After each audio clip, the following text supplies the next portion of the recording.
Olá, olá, olá. Em Brasília, 7 horas em ponto. Vamos começando aqui. Vamos convidar aqui o nosso convidado. A gente vai começando aqui no horário direitinho. Vamos lá. Esperar que o Instagram nos ajude a encontrar nosso convidado aqui, para convidá-lo para a nossa conversa de hoje.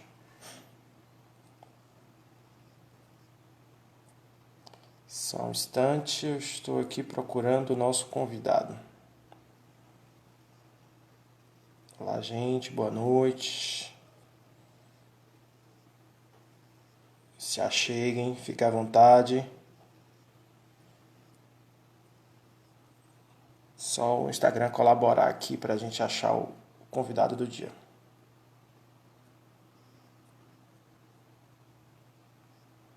Elias, você tá por aí? Fale com a gente aqui. Achei, tá aqui. Agora é só Elias aceitar. Beleza? Olá, Samuca. Pronto. Olá, Elias. Tudo certinho? Tudo bem, querido? Tá ótimo. Tudo em paz. Boa noite. O Instagram às vezes não resolve não colaborar muito, a gente demora de encontrar a pessoa para fazer o convite, mas deu tudo certo, aí tá você. Tudo Sem certinho? problema. Tudo certinho. Boa noite a vocês todos e todas aí também. Vamos aguardando o pessoal se achegar aí. Massa. A gente tem aí essa tradição, né? Já tem alguns meses que a gente realiza as lives todas as terças, às 19 horas. Então, nós e a Voz do Brasil estamos aí nesse compromisso. A Voz do Brasil não mais, na verdade, né? É, Não mais às 19 horas, mas, enfim, acho que a gente consegue manter o bordão aqui, pelo menos nas terças-feiras, né? Em Brasília, 19 horas. 19 horas. Bom, eu queria agradecer enormemente à equipe de comunicação institucional, essa equipe de comunicação que tem trabalhado aí em resposta à pandemia do coronavírus, né? A gente tem constituído uma equipe grande de muita gente, professores, técnicos e estudantes, que tem trabalhado aí para produzir conteúdos de relevância nesse momento de isolamento social, né? Conteúdos informativos, mas também lúdicos, para ajudar a gente a estarmos bem informados e entretidos aí nesses tempos em que precisamos estar em casa, né? Queria agradecer nominalmente a equipe que cuida das lives, da programação da live, a professora Nádia Vlad e a Ellen Mello, que tem trabalhado na produção das lives aí já há algum tempo, toda semana, com lives bastante interessantes para a gente. Mas eu queria também citar o nome das professoras Ludmila Carvalho, e da professora Renata Gomes e do nosso polivalente Elaino Pedra, que tem ajudado a gente aí no cotidiano, para não citar o nome de muitos estudantes que têm engajado também em outros projetos. Amanhã, para quem já viu o primeiro episódio, amanhã sai o segundo episódio do nosso podcast, o Fala Secult, está bastante interessante, um projeto que promete bastante também. Mas hoje nós estamos aqui recebendo o professor Elias Bittencourt. Eu preparei aqui uma apresentação, Elias. Eu vou falar aqui umas informações biográficas dessas de Lattes e depois Massa. você, por favor, acrescente o que você acha, julgar necessário. Bom, o professor Elias Bittencourt é doutor em comunicação pelo Pós-Com UFBA. Ele fez um estágio sanduíche na Milix Center, no Canadá. Millier Center.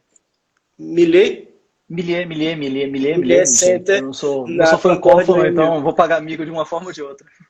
na Concordia University, no Canadá. Ele é professor permanente do programa de pós-graduação em comunicação da UFBA. É também pesquisador do Lab 404 da UFBA, um laboratório coordenado pelo professor André Lemos.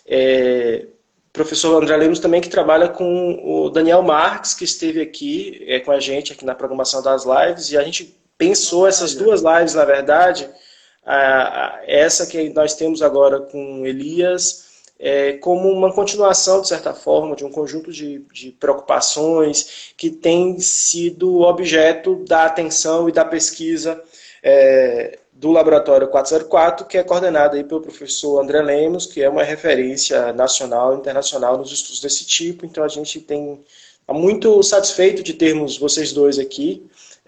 Daniel, a gente tem a satisfação de ter como colega lá no Secult, né?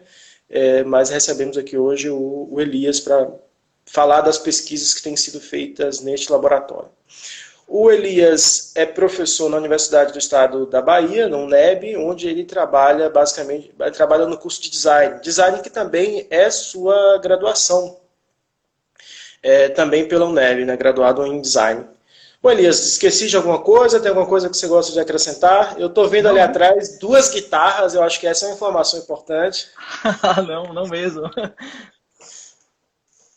Na Tudo realidade, certo? tudo certo. Os instrumentos atrás, Eco dizia que com a biblioteca, eu perguntava para ele se já leu tudo aí. Ele falou, não, isso aqui são todos os livros que eu preciso ler até morrer. Então são todos os instrumentos que eu preciso aprender a tocar até morrer. Mas Não, quanto mais imagina. instrumentos você tem, menos você toca. Eu acho que a gente, de repente, aí, a depender do interesse do público, até o Não, final da live, de repente, você podia tocar uma palhinha. não faça um negócio desse com o público, não merece. Terça-feira, as pessoas estão aqui conectadas, engajando. Não faça um negócio desse, não. Beleza, então vamos lá. Mas, Ô Elias, a gente preparei aqui um roteirozinho para a gente começar a falar de alguns conceitos básicos, certo? massa. Esse assunto que você tem pesquisado é um assunto bastante interessante, só que também bastante complexo, né, a compreensão, né? Tem um conjunto de pré-requisitos, digamos assim, né, que eu acho que seria importante a gente passar por eles até chegar, para a gente conseguir avançar bem, né? E a gente imagino que nem todos os que estão nos acompanhando sejam iniciados nos estudos de cultura digital ou nos antigos estudos de cibercultura, como se falava há uns 10 anos atrás. Bom, o primeiro conceito que eu gostaria que você apresentasse para a gente, que eu tenho visto que é recorrente no seu pensamento, que é a ideia de plataformização, né? É um termo que a gente tem escutado bastante ultimamente, para se referir a um conjunto grande de fenômenos. Qual é a sua compreensão de plataformização? Você poderia explicar para a gente, em poucas palavras, por gentileza? Massa, só para de antemão, só para agradecer, né? Então, assim, antes de qualquer coisa, Samuca, obrigado pelo convite. Obrigado ao Secult também por estar me recebendo. Professora Nádia Vlad, que já falou aí. Nádia, beijo grande para você. Saudade enorme aí dos tempos de Canadá. A gente teve a oportunidade de ficar lá em Que Montreal ótimo, junto. que O maravilha. tempo do pós-doc dela era o tempo que eu estava fazendo sanduíche, então a gente chegou a tomar umas cervejas em alguns pubs lá, foi muito divertido. Muito Bons bem. tempos. Então, assim, obrigado a todos que nos assistem também.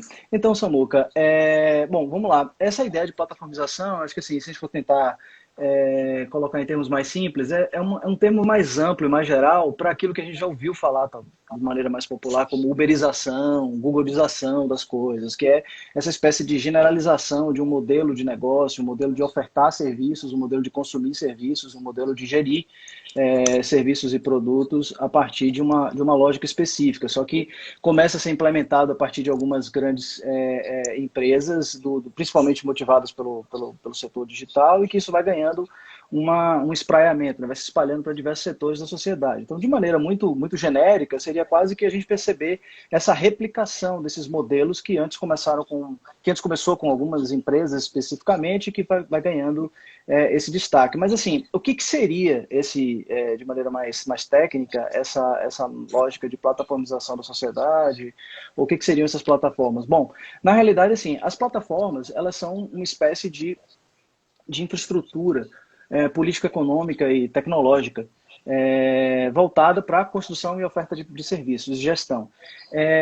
Essencialmente, se a gente for parar para prestar atenção, o termo plataforma não é novo. A gente tem a plataforma o Globo como plataforma midiática, a Folha de São Paulo como uma plataforma de jornal. Então, assim, o termo plataforma geralmente é muito associado com Sim. uma infraestrutura tecnológica que oferece serviços e faz esse processo de mediação.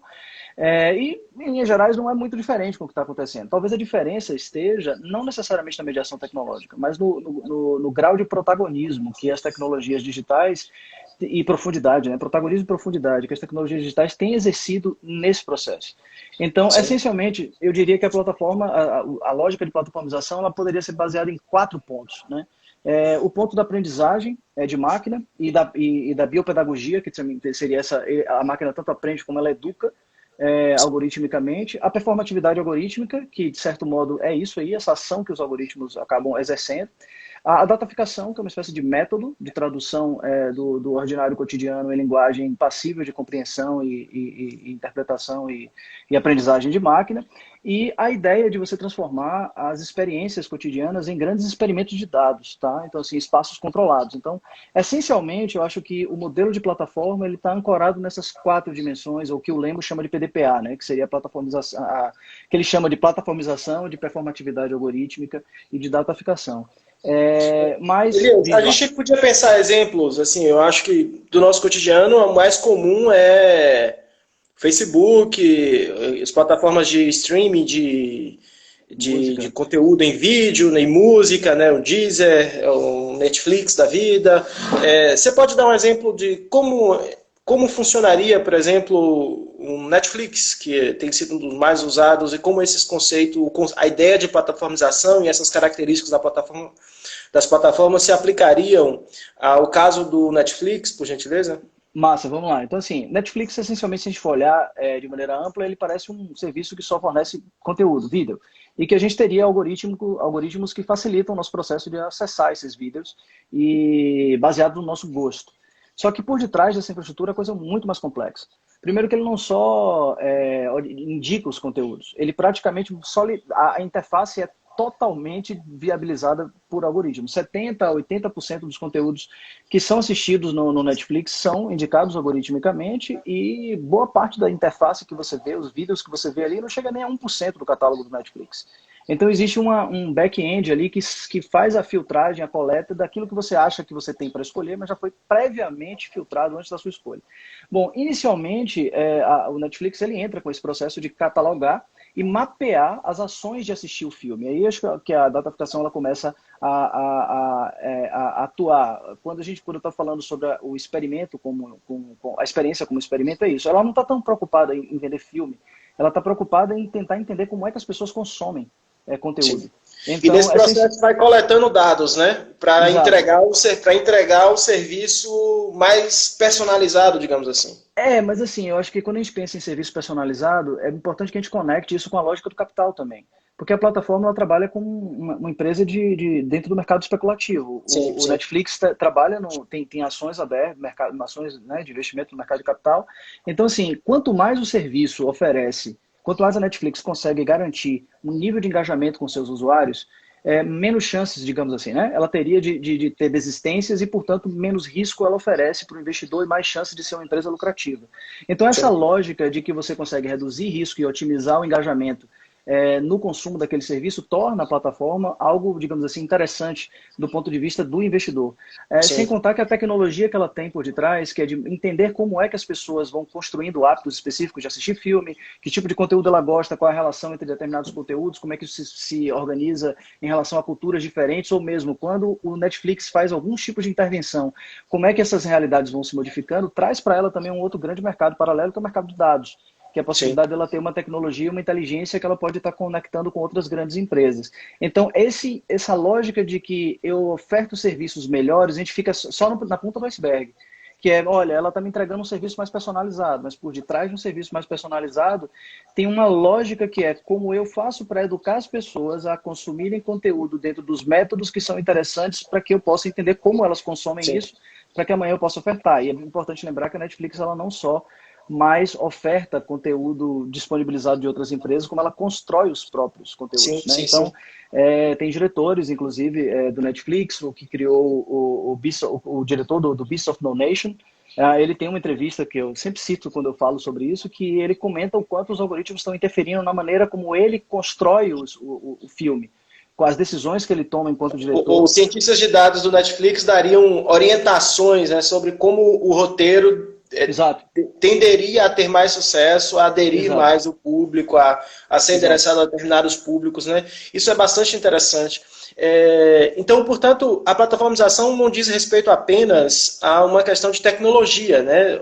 ou de cultura, mas também joga a forma quais são os interesses do capital diante daquele fenômeno, né? E aí os dados são usados para atender determinados interesses do modelo de negócio da plataforma em específico, né? Acho que esse é um pouco o seu argumento.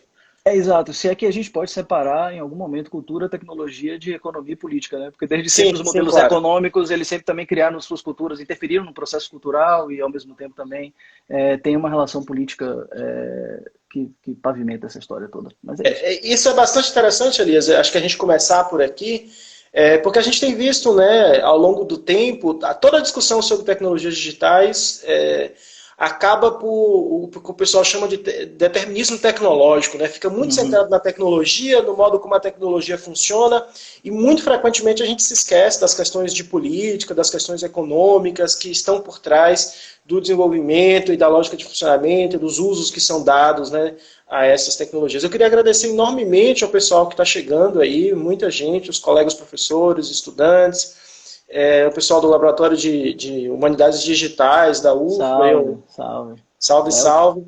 Por favor, gente, se vocês quiserem mandar perguntas, a Jalim, olha que maravilha, se vocês quiserem mandar perguntas, por gentileza, podem ir fazendo, e aí, ao longo da nossa conversa aqui, a gente vai parar para responder algumas perguntas. Ô Elias, essa Diga. situação de que existem plataformas para quase todas as, assim, para quase tudo, né? A gente tem aí de Uber a entregador de comida, mas também consumo cultural, mas também consumo, compra de passagens, de bilhetes aéreos, reserva de hotel, compra de supermercado. Você tem plataformas para tudo, né? Você tem os marketplaces aí jogando um papel muito grande na economia. Você tem as plataformas de saúde, que a gente vai falar um pouco mais adiante. A gente acaba chegando numa situação em que você tem muitos dados sobre muitas dimensões da vida social. E aí as pessoas têm falado em datificação. Explica para a gente o que você entende por datificação e como é esse momento em que vivemos, assim, o que significa viver nesse momento em que os dados, existem tantos dados tão complexos sobre tantas dimensões da vida social, individual também e até biológica, né, que a gente vai falar mais adiante. Eu acho que assim, como você falou, Samuca, o processo de dataficação é um processo, primeiro, diferente de digitalização, né, que não é simplesmente o processo de transpor uma informação que já existia no mundo analógico para o mundo digital. Não se trata disso. A dataficação significa um processo de transformar determinadas práticas, determinados fenômenos, determinadas experiências em dados passíveis de serem lidos e interpretados maquinicamente. Então, isso daí já é uma grande diferença, né? Você está praticamente traduzindo o social e o mundo e a experiência e o cotidiano para dentro de um universo, digamos assim, de uma hermenêutica maquínica, né? De um universo onde a máquina possa estabelecer essas relações. Agora, também é importante a gente lembrar que assim, essa história de ficar quantificando e botando dado e metrificando não é nova, né? O Foucault já falou amplamente sobre esses processos, os testes, as enquetes, os processos da médico também, as tecnologias da medicina. Então isso já vem de muito tempo. Eu acho que a principal diferença é que quando a gente está falando de dataficação, a gente está falando de um primeiro passo, pelo menos, que é de tentar fazer com que a máquina entenda como o social se opera e como as experiências são construídas. Então, mais à frente a gente pode até falar um pouco sobre isso, mas assim, como grande parte das tecnologias algorítmicas que estão pautadas, que instrumentalizam as plataformas digitais, elas são tecnologias pautadas em aprendizado de máquina, né, em machine learning. Elas estão muito mais preocupadas, menos em executar uma tarefa e mais em tentar entender como executar essa tarefa. Então é quase como se fosse uma primeira fase de investigação e de compreensão de como é que o social se constrói. Então, como Sim. é que eu assisto filme, como é que eu cuido do meu corpo, como eu não cuido do meu corpo, como eu como eu me desloco pela cidade. Então, a dataficação é sempre sobre quem, como, quando, onde, né? Por quê, para quê, usando o quê. Então, assim, é quase como uma espécie de mapeamento das nossas práticas. E mesmo que ela ofereça esses serviços sempre pautados nos padrões que estão aparecendo, isso ainda é um teste. Porque deixa eu ver até que ponto o modelo que eu usei para avaliar e enxergar esse padrão, ele está funcionando. Se ele estiver Sim. correto, quando eu aplicar, ele vai funcionar. Então, assim, eu acho que aí é que está a diferença. A gente não pensar que tem um breakthrough, uma mudança, é uma coisa Sim, assim sim, que sim, nunca sim. vivemos antes. Não, nós já vivemos um processo de monitoramento da vida, né, do controle da biopolítica do outro a partir dos modos de agir, de disciplinar. Só que eu acho que a coisa está ficando ainda mais granular, como o Deleuze já falava, né, muito mais granular, muito mais sutil, porque ele se dá por um processo de aprendizagem. Então, assim, você não se sente ameaçado quando você não faz ideia de que as máquinas estão aprendendo e quando o aprendizado da máquina chega para você como sendo uma coisa positiva que vai simplificar a sua vida.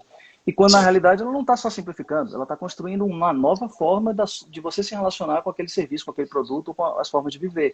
Então é um desafio, eu acho que metodológico, sobretudo para nós que somos pesquisadores, é um desafio ético, porque tem questões aí por detrás, né? Who watch the watchers, né? Então quem é que está fiscalizando, auditando essas pessoas? É um desafio político, porque se a gente pensa em termos de Brasil, apesar do mundo globalizado, o Brasil está conectado, é um dos países que mais consome redes sociais do mundo, mas ao mesmo tempo a gente tem um nível de desigualdade muito amplo, então quando a gente começa a pensar em Sim. processos de construção de perfil de rede, perfis sociais, perfis de grupo, num país tão desigual, onde o uso tecnológico ele também acirra essas desigualdades, porque aí a qualidade dos objetos, a qualidade de serviços que você usa, quanto mais tecnologia você tem, tecnicamente mais dados você consegue fornecer, você vai começando a criar disparidades ainda mais radicais, e isso são desafios assim infundáveis, assim, quer dizer, infundáveis não, impensáveis. A gente tem muita coisa pela frente para poder investigar.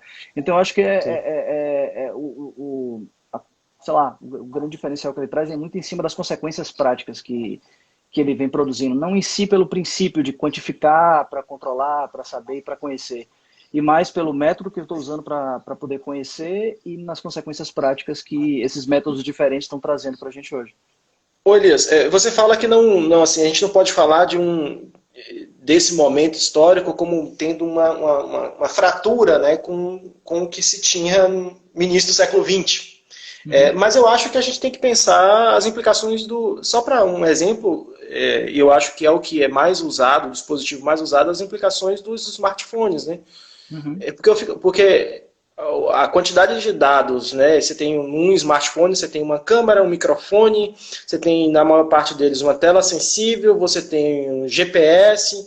A partir desses sensores você consegue captar um conjunto de dados o cruzamento disso e o uso a longo prazo disso, você consegue ir construindo modelos que conseguem prever bastante coisa. Por exemplo, eu vi é muito interessante, eu li há um tempo um trabalho que falava das patentes do Facebook.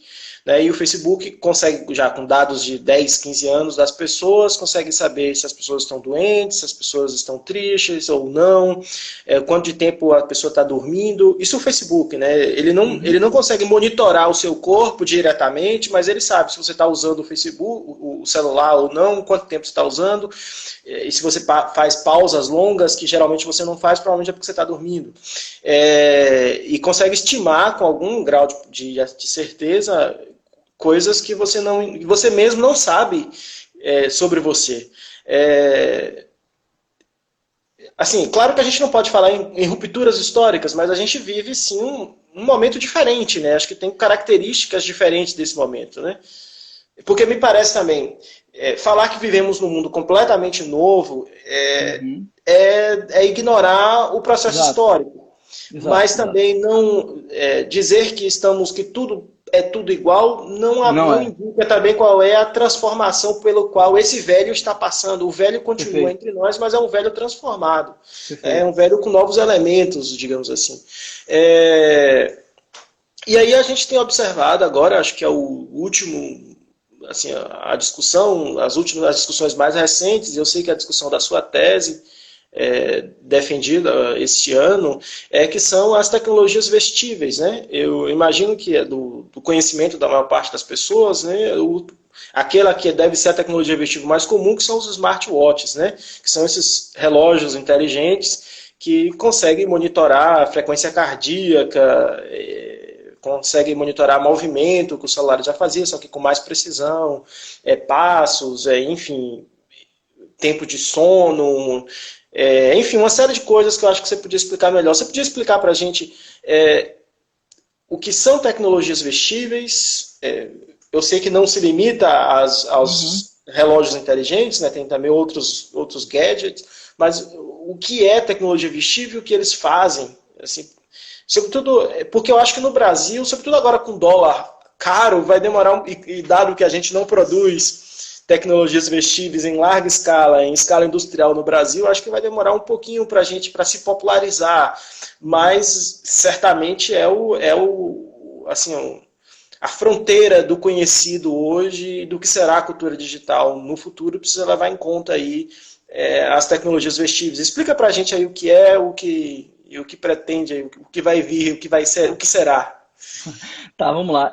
Só antes de falar sobre isso, Samuca, e pegando aí um pouco do que você acabou de colocar, eu acho que a questão, com certeza, não é simplesmente desconsiderar de que que o passado não existe, mas também não é também achar que porque tem esse vínculo com o passado, a gente não tem diferença. Eu acho que a importância de fazer essa colocação é chamar a atenção de que a diferença não está na coisa em si, mas na maneira como as associações e as articulações estão sendo construídas. Então, assim, são camadas, lá tu costuma dizer isso, né? São camadas de complicação que você vai acrescentando. Então, você olha, bom, relógios que monitoram existem já há bastante tempo. O que Uhum. muda, então, num relógio que monitora? Porque ele está conectado numa plataforma, tem uma empresa por detrás que consegue fazer uma análise disso, existe uma tecnologia de aprendizagem de máquina que permite compreender determinadas coisas que antes a gente não tinha. Então, assim, o princípio de monitorar, quantificar e interpretar é o mesmo. Sim. Agora, a maneira como nós estamos fazendo isso é que ganhou um protagonismo da tecnologia ainda mais intenso. Bom, vamos lá. Primeiro que quando a gente fala sobre tecnologias vestíveis, não dá para a gente desconsiderar o contexto da plataforma, porque a tecnologia vestível ela não está isolada do processo de dataficação. Então, o que a gente tem na realidade é o espraiamento e a materialização de métodos em diversos campos. Então, se eu tenho objetos de IoT em casa, ele está dataficando as relações do Só cotidiano para doméstico. traduzir, IoT IoT, é Internet Internet das of Coisas. Things, Internet das coisas. Exato, desculpa. Internet of Things, Internet das Coisas, esses aparelhinhos Google Home, Sim, sim. Alexa, etc., que a gente bota em casa, smart speakers que a gente bota em casa, fala com elas, acende luz, apaga a luz, toca Sim, música. sim, sim. Então, assim, são aparelhos que estão com o microfone aberto, monitoram uma série de outros padrões e que estão na esfera do doméstico. Assim como os vestíveis, eles acabam sendo mais desenhados para o campo do corpo. Uma coisa que eu acho interessante, que talvez possa ajudar a fazer essa diferenciação entre o novo, o velho e o que permanece, é que é muito interessante que quando a gente faz as análises de patente, estuda as patentes para poder entender para onde as coisas estão indo, a gente percebe que as patentes elas têm uma classificação diferente entre o que é as patentes de design, que são os design patents Sim. ou as utility patents, né, as patentes de utilidade. Porque eles entendem que as patentes de design são patentes que você, digamos assim, protege o design for an article. Tipo assim, você Uhum. protege o desenvolvimento de um produto, de um desenho, né, de uma forma, para um determinado tipo de artefato. Mas quando você faz a patente, o registro do utility, da patente de utilidade, você faz o registro do desenvolvimento, ou seja, do design do mecanismo. Então, assim, é interessante porque o próprio escritório de patentes dos Estados Unidos separa o que é o design enquanto método e processo, o projeto Sim. mais amplo e o design enquanto forma. Então, assim, se a gente pensa no wearable apenas como a forma, o objeto que eu visto, para que tecnologia mais antiga de Sim, vestir do que que o os óculos, óculos? né? Sim, Exato. sim. E que, Agora, se que eu mudou a humanidade, mudou a né? humanidade, Se exatamente. a- Agora, Exato. Agora, se eu penso a tecnologia vestível como um desdobramento de um método de entender o corpo a partir do hábito de vestir ou a partir de estratégias de vestimenta, aí a coisa vai ganhando outras configurações. Então, eu Sim. diria que a coisa mais importante para a gente entender sobre esses wearables é que a gente não está falando sobre objetos isoladamente, relógios que são inteligentes, a gente está falando sobre métodos de monitorar as experiências corporais. Sim. Algumas delas são mais focadas nas emoções, que é o caso de algumas pulseiras específicas que têm sensores, né, galvânicos para poder entender padrão de suor, de temperatura, outros que já são baseados em o argumento, é o esporte, então estão focados em tecnologias dashboards para monitoramento de saúde, mas essencialmente é uma tecnologia, digamos assim, que está voltada para a adaptação do corpo. Então, se a gente fala de o que é um vestível, eu diria que é exatamente um produto que está sendo criado para poder trazer o método de dataficar as experiências corporais a partir da introdução, né, desses métodos, dessas tecnologias em questões que fazem parte do nosso repertório do vestuário. E é bem interessante porque os vestíveis eles se subdividem né, em categorias que as nominações, inclusive, são em função ou do método Elias, ou do objeto. antes de você avançar para os tipos de vestíveis, deixa eu só tentar amarrar aqui com. Deixa eu ver se eu estou entendendo, né?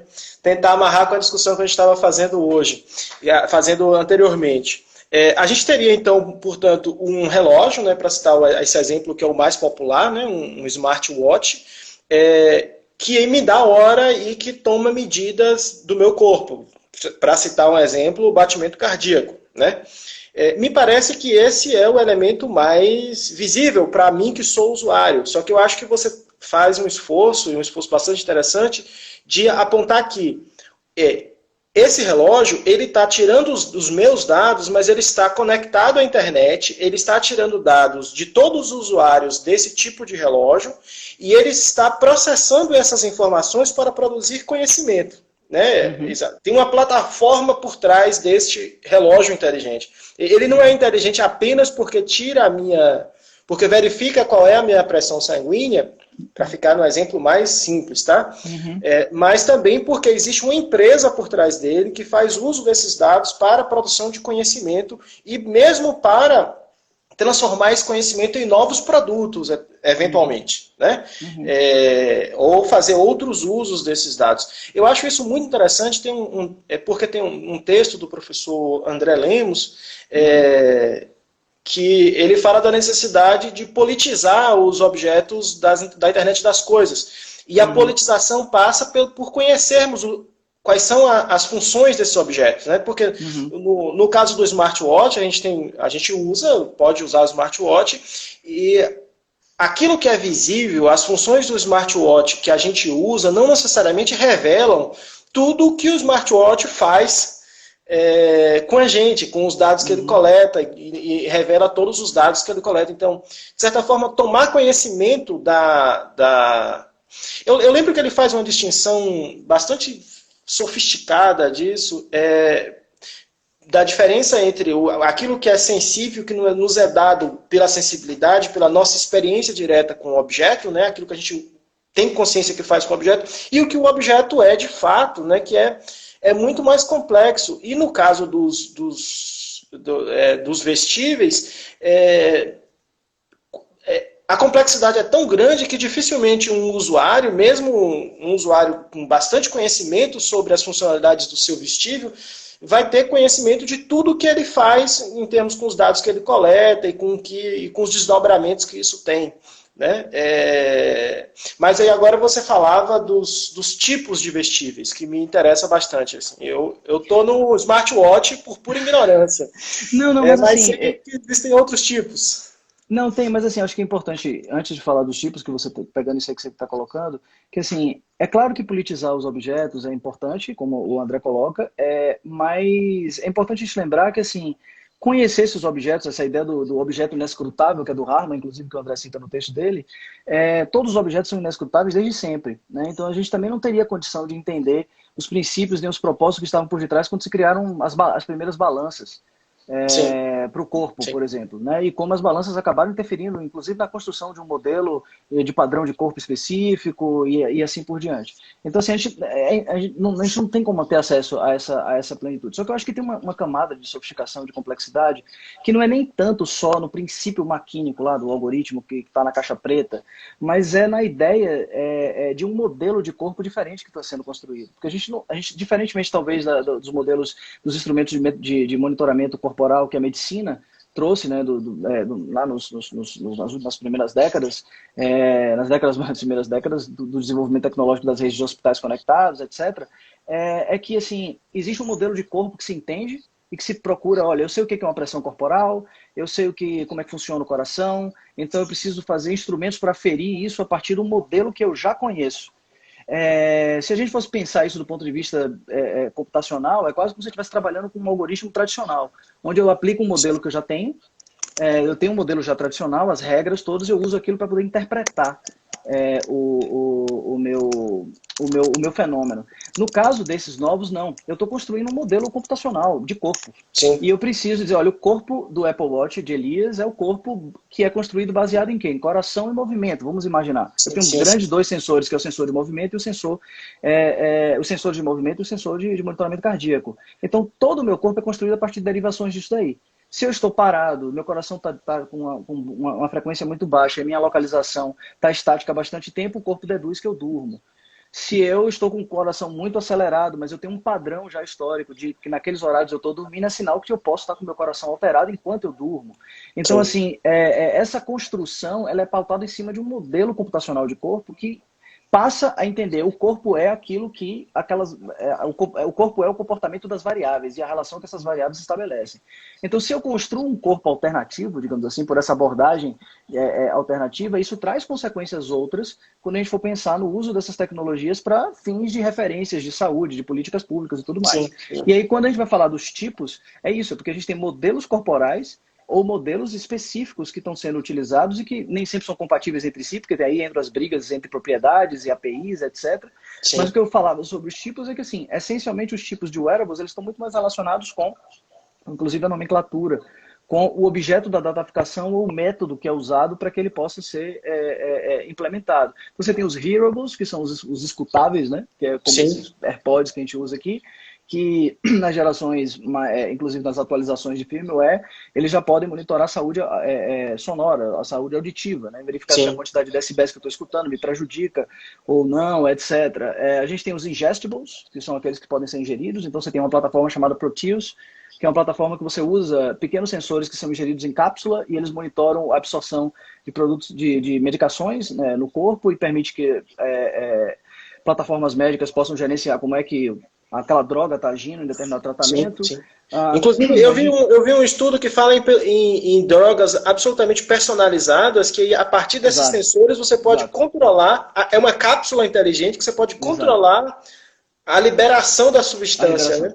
Exato. Isso é bastante curioso. Você faz um exame em tempo real e uma medicação em tempo real, para o resultado do exame, assim, para usar Eu não sei se em tempo real a medicação, né? Mas pelo menos eu sei que o comportamento daquela medicação naquele corpo vai ser diferente, porque cada corpo é um especificamente. A gente tem os implantables, que são os implantáveis, então que aí trazem possibilidades múltiplas. O próprio Elon Musk estava discutindo isso no Twitter anteontem, dia 19, se eu não me engano, sobre o que ele estava chamando de Neuralink, se eu não me engano, que é uma espécie de uma tecnologia que ele está querendo desenvolver de implantes que podem permitir a inserção de informação já direto no cérebro para streaming de música, enfim, modificação de algumas cadeias aí de sinapses para tentar verificar problemas, resolver ou minimizar problemas de Alzheimer e assim por diante. Então, acaba que se a gente for parar para olhar, o vestível, a lógica do vestível está muito mais na lógica de dataficar corpo. Agora, como eu datafico, depende. Pode ser pela audição, pode ser pelo pulso, pode ser pelo Google de Aquard, as roupas, as tecnologias e aí as variações são imensas. Ô Elias, vamos, acho que entrar pelo nosso tempo aqui, acho que está na hora da gente ir ao objeto central da nossa conversa de hoje. A Ana Carolina falou aqui pediu para a gente falar um pouco sobre tecnologia e Covid, né, dos usos dos usos das tecnologias digitais, eu imagino, no cenário aí de enfrentamento da Covid. Você podia dar assim, eu sei que você está estudando um caso específico, mas eu sei também que você tem uma noção geral do cenário. Você podia falar um pouco rapidamente para a gente do cenário geral, de uso de tecnologias digitais nesse contexto aí de wearables e de datificação do corpo? Tá, vamos lá. Assim, se a gente for pensar, para focar nas mais populares, né? Se a gente for pensar as tecnologias mais recentes, né, que estão sendo utilizadas aí e que estão sendo difundidas, a gente tem aquelas que trabalham na modalidade de monitoramento, de mapeamento de contato ou mapeamento de fluxo, né? Então, ou aquelas que vão monitorar como é que as populações estão se deslocando, quem é que está indo para onde, quais são os maiores fluxos, para que a gente possa ter uma ideia de quais são as regiões onde as pessoas que estão contaminadas estão se deslocando, e aquelas que são os contact trackings, que são pessoas que já foram previamente contaminadas, com quem elas estão se conectando. E claro que isso é feito com tecnologias mais simples, que uma vez que você cria um aplicativo que você agrega, que as pessoas se auto, né, denominam contaminadas ou preenchem formulários que, pelo tipo de resposta, há um indicativo de que a potência de que você esteja contaminado é grande. Você cruza com raios de localização, lugares frequentados, pessoas que também estavam ali, e tenta ter um mapeamento disso daí. Só que essas são tecnologias de mapeamento para identificação mesmo, desenho do cenário atual. A gente tem um outro campo de tecnologia que é para onde os wearables estão investindo, que é a tecnologia de predição. Sim. Então é um modelo um pouco diferente, porque a ideia da predição ela vai em cima de algoritmo de machine learning, que é essa lógica de que assim, o algoritmo não vai desenhar o que é e ele não está preocupado em defender que aquilo vai acontecer. Uhum. Ele está preocupado em tentar entender como é que as variáveis de um fenômeno que a gente não entende como funciona se interferem mutuamente e a partir desse comportamento que elas possuem, como é que elas podem ajudar a gente a prever para onde o fenômeno está indo. Sim. Então, dentro dessa iniciativa, que o foco, portanto, não é acertar se a pessoa vai adoecer ou não vai adoecer, mas ter uma ideia de quantas pessoas vão adoecer, quando e aonde é que os wearables têm investido. Então, essas plataformas... Quais dados, Elias? Só para a gente... Oi? Quais dados os vestíveis usariam para fazer essas predições? Tá, vamos lá. Os dois projetos que a gente tem, que são mais populares hoje, ou que estão pelo menos mais avançados, é o projeto chamado Team Predict, que é um projeto de uma plataforma de anéis inteligente chamado Aura, junto com o Instituto Rockefeller nos Estados Unidos. E você tem um outro que é o Detect, que talvez seja o mais amplo, porque é uma iniciativa com a Universidade de Stanford, junto com a Apple, a Garmin e a própria Fitbit. Essencialmente, talvez o caso do Detect seja um exemplo mais interessante para usar, porque assim, o Detect é um algoritmo que a gente chama de Nowcast, que é de previsão em tempo real, que já foi estudado desde 2017, que já tem um estudo bem amplo, feito com cerca de 200 mil usuários, mas que o recorte do corpus foi em 45 mil usuários norte-americanos para previsão de sintomas de influenza, que eles chamam de influenza-like, né, doenças que são viroses provocadas pela influenza. Essencialmente, eles usavam os dados basilares do que os wearables trazem, então quantidade de sono e variação cardíaca, e eles construíram um modelo computacional para poder cruzar com os dados do Departamento de Saúde americano. Então, assim, aquelas regiões que possuíam mais pessoas com sintomas identificados, mais os dados daquelas pessoas, com um aplicativo que agregava isso e perguntava para você, e aí, depois fez sintoma, não fez exame, não fez. Então, eles criaram um modelo para poder verificar e identificaram que determinados padrões na alteração cardíaca e na alteração de sono começavam a aparecer cerca de 15 dias antes da manifestação do vírus. Então, eles começaram, novamente, nessa abordagem, não é uma relação de causa e efeito. Sim. Ele não está dizendo, pessoas que apresentaram isso vão, não. Mas eles percebem que, pelo padrão, pela análise de padrão, as pessoas que manifestaram sintoma X, tantos dias antes, tiveram aquilo com um percentual de acerto muito alto. Então, a partir daí, eles criaram um modelo preditivo, que é esse modelo Detect, e que tinha um acerto bem elevado. Foi publicado, inclusive, esse ano, em janeiro, em revistas científicas renomadas. Aí a questão toda é que eles pegaram esse modelo e adaptaram para a Covid. Mas adaptaram para a Covid como? Acrescentando dados de autodeclaração de sintomas e informações sobre se testou positivo ou não. Então, com isso daí, o projeto foi anunciado publicamente que as pesquisas já estavam em andamento em maio, e em maio desse ano, 27 de maio, se não me engano, eles já tinham, que os estudos preliminares já estavam indicando que eles acertavam em cerca de, não me lembro agora, se 7 ou 8 pessoas a cada 15, com uma certa confiabilidade, assim, de que eles conseguiram identificar em 7 pessoas, eu acho, de cada 15 pessoas que eles estudavam, que iam manifestar o sintoma a partir do cruzamento desses dados e do mapeamento da identificação do padrão que esse algoritmo traz. Como você acha, Elias, que isso pode, num futuro, influenciar o desenho de políticas públicas para o setor? Para o setor de política pública, né, de saúde pública. E aí eu emendo com outra pergunta, que é o problema da inclusão. né? Uhum. Porque os modelos são desenhados a partir dos dados dos usuários dessas Uhum. plataformas. Então você tem aí populações ou perfis da população, só para falar da população americana, né? Nem para falar do resto Uhum. do mundo, que não estariam, assim, não estariam contemplados, né? E aí eu, enfim, não entendo exatamente quais serão as implicações, mas fico preocupado com as questões de inclusão. Uhum. E para não falar também do se a gente tem um cenário que a política pública de saúde pública leva em conta esses dados, né, que dados interessantes, né, dados que podem ser muito úteis, mas podem também serem dados enviesados se você leva em conta o conjunto da sociedade. Qual a sua opinião, a sua perspectiva, o seu entendimento deste fenômeno para vislumbrando o futuro? Levando em Ô, conta, Samuca, claro, tudo aquilo que a gente já falou, né? É um cenário de claro, claro, plataformas, é um cenário claro. de datatificação, enfim.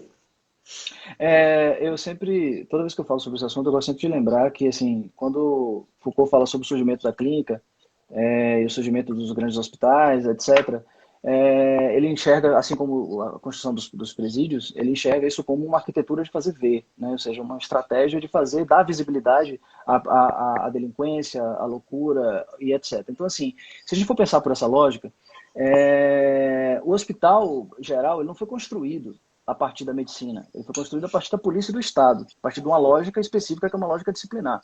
A Sim, medicina fez falar sobre a loucura depois. E depois isso se encontraram, mas eles partem de formações, digamos assim, históricas distintas. Eu diria que esse é o maior risco, que a gente está acreditando e tomando por uma política pública que tem a sua gênese, talvez, dentro de Wall Street e Silicon Valley, né, que é uma lógica de business intelligence que usa modelos preditivos que são utilizados na economia para previsão de PIB, para análise de cenário de bolsa de valores, que essa lógica de nowcast, apesar de ela já ter sido usada antes, né, com estudos de climáticos, climatologia, tudo mais, mas ela é muito, muito aprofundada, digamos assim, a partir dos estudos da economia mesmo, para identificar variáveis como o PIB. Eu não tenho como prever o PIB. Se o PIB demora, sei lá, 3 meses para poder para ser sair o resultado informado, cara, oficial, né? exato. Então eu preciso pegar aquelas variáveis que compõem o PIB, saber quais delas interferem mais, porque se eu consigo acompanhar o funcionamento dessa variável, eu consigo antecipar mais ou menos por onde é que o PIB vai tomar algumas iniciativas, tomar Sim, algumas decisões que tanto podem interferir no futuro, ou seja, acabar ajudando que não no PIB que já está fechado, mas no PIB seguinte sim, aquilo se altere, como eu também posso me proteger. Então é uma lógica de redução de risco e otimização de cenário que não é a lógica do cuidado de si, nem a lógica do cuidado com o corpo. Então acho que essa é a primeira preocupação, tá? É de a gente estar pensando no modelo de construção de uma saúde que vai pela lógica do business intelligence. Como é que eu protejo os sistemas particulares de saúde? Aí eu estou falando de sim, particular porque assim, não tem como a gente descontextualizar a coisa. A Fitbit é uma empresa norte-americana, a Apple é uma empresa norte-americana, as GAFAM são norte-americanas. sim, Os estudos todos de predição da Covid foram feitos nos Estados Unidos e algumas estão fazendo no Canadá também, que é onde tem a maior base de dados. Nos Estados sim, Unidos, cerca de 30% da população americana, do americano médio, ele tem o wearable, mas a gente está falando de um americano médio, classe média, portanto, a gente está falando de homem branco.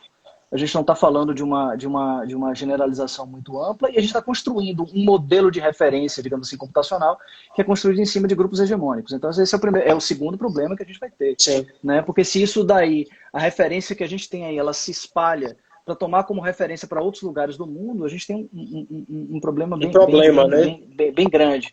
Nos Estados Unidos, mesmo no caso da Covid, ficou muito claro com a situação de pessoas que estavam saindo dos quadros de hospital e com contas de 1 milhão de Sim, dólares de débito de hospital. E quando você vai olhar as perspectivas do setor de saúde nos Estados Unidos, que é toda particular, eles estavam, as grandes empresas de plano de saúde perderam bastante ativo nas bolsas de valores, porque eles começaram a ter que gastar bastante também. Muita sim, gente sim. começou a usar essas apólices. Então veja que um modelo desse, ele pode ser muito útil para essas empresas. Eu sei Para calcular o antecipadamente risco, né? calcular quais pessoas provavelmente vão adoecer e não vão adoecer. Você vai dizer, Elias, é meio conspiração. Não, não é conspiração. Isso é fato. Agora, que isso vai só fazer isso, não. É claro que em um cenário desse que a gente não tem previsão de vacina, apesar dos estudos estarem otimistas, isso pode ajudar a epidemiologia médica, sem dúvida. Sim. Mas a gente não pode desconsiderar. que o princípio por detrás da construção disso daí não é um princípio pautado na construção de fazer ver o corpo doente para que se possam pensar políticas de cuidado do corpo. É pensar como eu posso enxergar os corpos que vão adoecer antecipadamente para que eu possa reduzir o risco de que esses corpos adoecidos sobrecarreguem o sistema de saúde. Então é um princípio diferente de política pública. E que aí, como você falou, somado a uma estratégia de coleta metodológica, né? Onde os dados que são coletados a partir de grupos hegemônicos, você já tem um viés aí absurdo que tende cada vez mais a invisibilizar aquelas pessoas que mais precisam do acesso à tecnologia, ou do acesso à tecnologia, e nesse caso, né, é um ato falho, mas que faz sentido, que assim, que precisam do acesso ao bem comum da saúde, mas que para que possam ter acesso a isso, precisam de uma tecnologia que faça com que eles possam ser visíveis nos sistemas. E isso tende só a agravar. Você falou em teoria da conspiração, e aí tem um comentário aqui do Tuco Neri, falando se seria teoria da conspiração dizer que esses dados alimentam uma inteligência artificial. Eu queria só que você começasse explicando o que é inteligência artificial, né? Porque inteligência artificial não é necessariamente... acho que na pergunta tem implícita um pouco um entendimento negativo de inteligência artificial. Eu queria que você explicasse o que é inteligência artificial para a gente e como esses dados alimentam esse conhecimento aí que é produzido, por gentileza.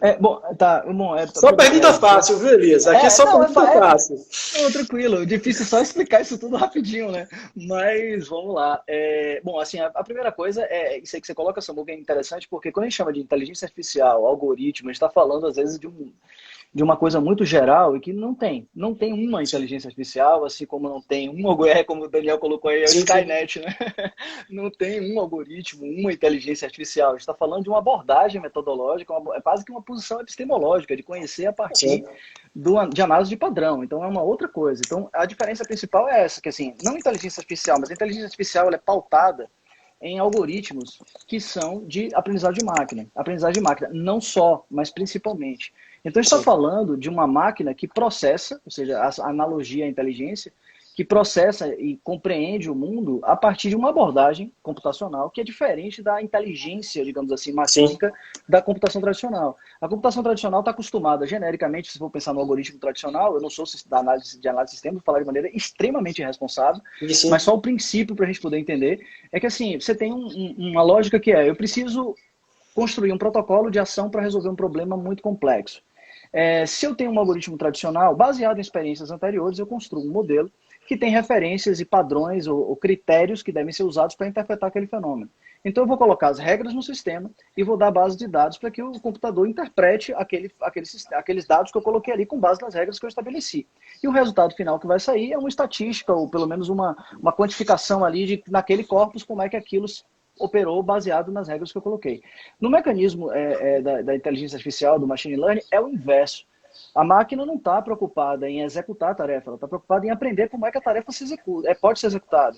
Então, encontrar padrões, né? Encontrar o padrão. Sim. Eu vou encontrar o padrão. Então, assim, para isso, o que ela precisa? Ela não precisa que você diga a regra.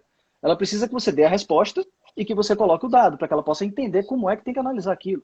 Então, se eu digo, olha, a resposta é a seguinte, essas pessoas adoeceram. E esses são os dados corporais das pessoas que adoeceram. Agora me diga aí como é que eu interpreto, como é que eu entendo isso daí. Aí a máquina vai analisar e vai dizer, olha, existe uma relação aqui que as pessoas que adoeceram, elas parecem que têm essa variação. Então ela vai dizer pra gente como é que talvez a gente possa entender aquilo. Então a lógica de aprendizado é diferente. Você vai dizer, olha, não tem uma inteligência artificial e não tem nenhum sistema que trabalha com inteligência artificial que só tem algoritmos de machine learning. Porque o algoritmo de machine learning ele é muito prejudicial para a tomada de decisões específicas quando você precisa de relações de causa e efeito. Por exemplo, eu preciso saber com que garantia que aquilo vai acontecer. Não tem. Ele é ótimo para identificar padrões, mas ele não sabe qual é a relação que existe entre esses padrões necessariamente. Então você precisa estar sempre trabalhando com coisas muito, muito híbridas. Né? Então, assim, eu acho que a separação básica é quando a gente está pensando numa estatística de aprendizagem, de modelagem e uma estatística de aprendizagem. É diferente, sabe? Então, quando você está usando a estatística numérica para poder defender que aquele modelo é seguro para interpretar o fenômeno, e quando você está usando uma estatística para poder ensinar como é que o modelo pode ser construído, digamos assim. Então são coisas diferentes. Acho que a inteligência artificial está mais pautada em identificar e aprender, enquanto que a inteligência, digamos assim, mais tradicional da máquina padrão, ela está preocupada em interpretar. Então são modelos mais interpretativos versus modelos de aprendizagem. Sim. Eu acho muito sofisticada a sua resposta, né? E acho que a gente precisa descer ao nível aumentar a nossa sofisticação da compreensão desses fenômenos, para a gente evitar alguns discursos que são recorrentes, que entendem coisas como algoritmos ou inteligência artificial quase como entidades, né? Exatamente. Com poderes quase sobrenaturais, ou então como coisas muito específicas, quando na verdade uma miríade de objetos, uma miríade de técnicas de processamento de dados e que produzem resultados muito distintos entre si. Eu tento aprender o que é inteligência artificial, já deve ter uns 5 anos. A minha companheira é cientista de dados, então volta e meia eu estou aqui escutando e juro que presta atenção, mas até hoje, assim, é difícil, né? Todo dia tem uma técnica nova, um processo novo, então é bastante interessante isso. Bom, Elias, tem um conjunto de 2 perguntas, a gente tem mais aqui uns 4 minutos. Só lembrando que o Marcelo pediu para você tocar no final, então eu acho que você já podia ir pegando. Não, você é louco? De forma já alguma. podia ir pegando a guitarra. Quer dizer, eu não sei nem se é guitarra, se é um baixo, se é um violão. Não, A minha ignorância musical não me permite nem identificar adequadamente o. Se fosse uma inteligência artificial, provavelmente conseguiria identificar qual é o instrumento. Mas o Marcelo pediu, eu vou até. O Marcelo Medeiros está aí, ó. Vou até sugerir aí um. Eu só toco se ele entrar na live e tocar bateria. Porque um toca Raul. Toca Raul Elias. Pois é, uma última pergunta, é só para a gente tentar amarrar aqui a nossa conversa com a conversa de Daniel, com a live de Daniel, que ele falou há um mês atrás, mais ou menos, é que boa parte desses dados são dados pessoais, né? E aí, como faz? Né? Quais são as preocupações que a gente deveria ter? E um outro comentário que o Marcelo fez também, que é dos CPFs, né? Eu vou usar aí a oportunidade para falar de quais cuidados a gente deveria ter. E a Valesca fez um comentário que eu acho bastante interessante também, do risco do uso desses dados em cenários políticos, né, para interesses políticos, em cenários em disputas eleitorais e tal. Enfim, a gente tem aí já um escândalo, já que mostrou para a gente o quanto o escândalo da Cambridge Analytica, e que mostrou para a gente o quanto essa indústria dos dados não é seguro, né, e o quanto o vazamento de dados volta e meia está acontecendo. Quer dizer, no mundo o que é digital não é fixo, né, então pode escapulir. Queria que você fizesse um último comentário e aí a gente já emendasse também. Aí já queria lhe agradecer também enormemente e fizesse suas considerações finais também. Tá, assim, então, a primeira coisa, o André sempre fala isso pra gente, e eu acho que isso é um elemento importante. É difícil a gente pensar em relação sem se abrir de alguma maneira. Então, assim, se você quer ter algum amigo, alguma informação você vai ter que passar de intimidade que você não passa para o seu amigo no trabalho, que você não passa para o seu chefe. Então, assim, essa relação nossa de com quem a gente dá os nossos dados, quem a gente dá nosso CPF, a nossa senha bancária, é uma coisa que a gente já lida. A diferença é que, em tese, a gente às vezes sabe com quem a gente está oferecendo ou quais são as pessoas que estão tendo acesso àquela informação. Mesmo assim, a gente não tem controle 100%, né? Porque tem uns amigos que dizem assim, eu juro que eu não vou contar para ninguém e eu conto para mais 4. Então, assim, esse é o dilema que a gente sempre vai ter. Ninguém vai estar seguro. Agora, a importância de a gente politizar esses objetos e entender que por detrás desses mecanismos existem muitas outras preocupações do que propriamente o acesso ao dado. Porque, veja, CPF, se você digitar na internet, você acha. Sim. Então não é mais o problema. O problema é que a gente não tem, eu acho que o problema maior agora não é o acesso ao dado, o problema é que a gente não faz ideia do risco de cruzamento entre esses dados. Quando você citou o exemplo do Cambridge Analytica, eu acho que o exemplo é interessante porque o Cambridge Analytica não foi um vazamento, né? Não foi uma questão de falha de segurança de dados. Foi uma estratégia que se utilizou de que a partir de jogos específicos eu conseguia aproveitar a plataforma no SQL do Facebook para poder pegar a chave que conecta aqueles bancos de dados e aí eu usei em PG para poder identificar outras pessoas que tinham um padrão parecido. Então veja que o que ele fez, na verdade, foi hackear o sistema para ter acesso ao mecanismo de identificação de padrões que a base de identificação de padrões que o Facebook já trazia e usou isso para fins de direcionamento de mensagens com intenções específicas de sensibilizar a audiência para fins políticos. Então, assim, eu acho que é um exemplo excelente, porque o perigo está justamente a gente não ter consciência das potências de uso agregado desses dados. É mais do que propriamente ter acesso aos dados, é o que se pode fazer quando eles estão cruzados. E principalmente quando eles são cruzados dentro de uma plataforma que os dados já estão, digamos assim, compatibilizados, né? Porque se você tem Apple ou outros lugares, para cruzar tem um trabalho de limpeza. Quando você consegue ir num lugar só, que está tudo já Elias, homologado, desculpa te interromper, mas só para você não ficar sem dar tchau para a gente. Tchau. Temos 30 segundos, 26 segundos. Elias, muito obrigado. Nada, meu nome é Enéas, pronto. Obrigado, valeu, gente. Obrigado a todo mundo que estava aí. Obrigado, Elias, pelas respostas bastante esclarecedoras. Eu que agradeço o convite. Um abraço.